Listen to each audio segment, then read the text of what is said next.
আসসালামু আলাইকুম, কেমন আছেন সবাই? আশা করি ভালো আছেন। আজকে আমি দুপুরে রান্না করব ইলিশ ভাপা। এজন্য আমি ইলিশ মাছ নিয়েছি। ইলিশ মাছ কে না খেতে চাই, বাঙালিদের কাছে এটা একটা প্রিয় খাবার। তো চলেন সবাই আজকে দেখি কেমনভাবে ইলিশ ভাপা তৈরি করি। এজন্য আমি এখানে নিয়েছি হাফ টেবিল চামচ হলুদ গুঁড়ো, 1.5 টেবিল চামচ মরিচ গুঁড়ো, স্বাদ মতো লবণ। এখন আমি এর সঙ্গে অ্যাড করব সরিষা বাটা 1 চা চামচ। সরিষা বাটা আমি এখানে ব্যবহার করেছি সাদা এবং লাল দুটোই, আপনারা চাইলে যে কোনো একটিও ব্যবহার করতে পারেন। এখন আমি এর সঙ্গে অ্যাড করব 1 টেবিল চামচ পেঁয়াজ বাটা। এরপরে আমি অ্যাড করব 1 টেবিল চামচ রসুন বাটা।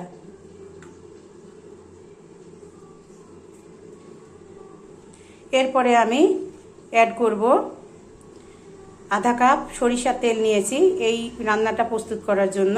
সেক্ষেত্রে আমি পুরোটাই দেব না, সামান্য একটু তেল দেব। এখন আমি এই মাছটা ভালোভাবে মিক্সড করে নিব।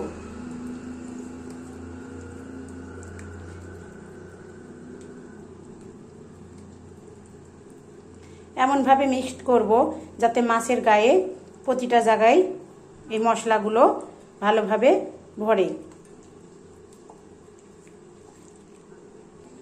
এখন আমি চাপা দিয়ে 20 মিনিট রেখে দিব, এতে করে ভিতরে ফ্লেভারটা বা মশলাটা ভালো করে মাছের ভিতরে ঢুকে যাবে।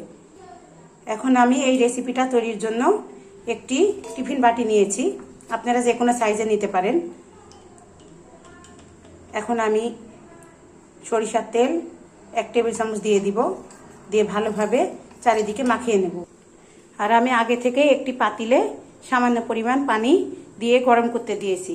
আপনারা খেয়াল রাখবেন পানিটা এমন মাপে দিবেন যাতে আপনি যে টিফিন বাটিতে এই তরকারিটা রান্না করবেন, এই ভাপাটা, সেই টিফিন বাটির পানিটা যেন এ মাপে থাকে, মানে 1/3 মাপে থাকে।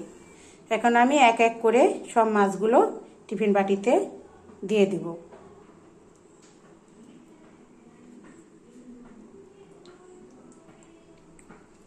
ভালোভাবে এই গ্রেভিগুলো গায়ে লাগিয়ে নেবেন।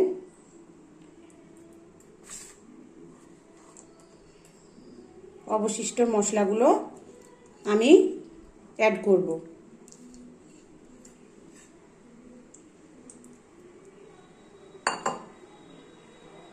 এখন আমি মশলার বাটিটা ধুয়ে সামান্য একটু পানি যোগ করব, বেশি পানি দিব না, সামান্য একটু পানি দেব। এবার 1 টেবিল চামচ সরিষার তেল উপর দিয়ে ছড়িয়ে দেব।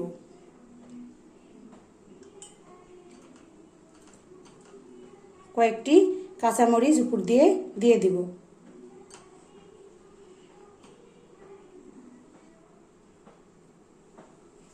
তো তৈরি হয়ে গেল আমার ইলিশ ভাপা তৈরির প্রস্তুত প্রণালী। এবার আমি শুরু করতে যাব রান্নার কাজে। পানিটা হালকা গরম হয়ে গেছে, এখন আমি আমার টিফিন বাটিটা বসিয়ে দেব। দেখেন আমি ঠিক যেমনটি বলেছিলাম, পানিটা এমনভাবে দিবেন যাতে সামান্য একটু উপরে ফাঁকা থাকে, না হলে যখন বলক উঠবে তখন ওই পানিটা ভিতরে যাওয়ার সম্ভাবনা থাকে। এখন আমি ভালোভাবে চাপা দিয়ে ঢেকে দিব। আর আপনারা যদি এইভাবে ঢাকনা ব্যবহার করেন তাহলে অবশ্যই এই ফুটাটা যে কোনো জিনিস দিয়ে বন্ধ করে দিবেন যাতে ভাপটা বের হয়ে না যায়। এখন আমরা 20 মিনিট তরকারিটা ফুটিয়ে নিব। চলে আসলাম 20 মিনিট পরে। এখন আমি চাপাটা খুলে নেব। এরপরে টিফিন বাটির মুখটা খুলে নেব। তবে আপনারা খেয়াল রাখবেন টিফিন বাটিটা অবশ্যই ঠান্ডা হতে হবে। এখন আমি ঢাকনাটা খুলে নেব। তো দেখেন বন্ধুরা, তৈরি হয়ে গেল ইলিশ ভাপা। কত সুন্দর কালার দেখেন। এরকম গরম গরম ইলিশ ভাপা আর সাদা ভাত আমার তো ভীষণ পছন্দ। আপনাদের কেমন লাগে কমেন্টে দয়া করে জানাবেন। দেখেন কত সুন্দর হয়েছে, দেখেন।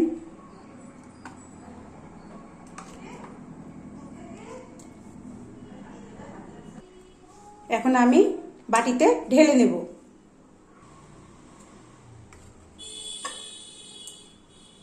এইভাবে আপনারা ইলিশ মাছের ভাপা তৈরি করে খাবেন। গরম ভাতে খেতে তো খুবই ভালো লাগে।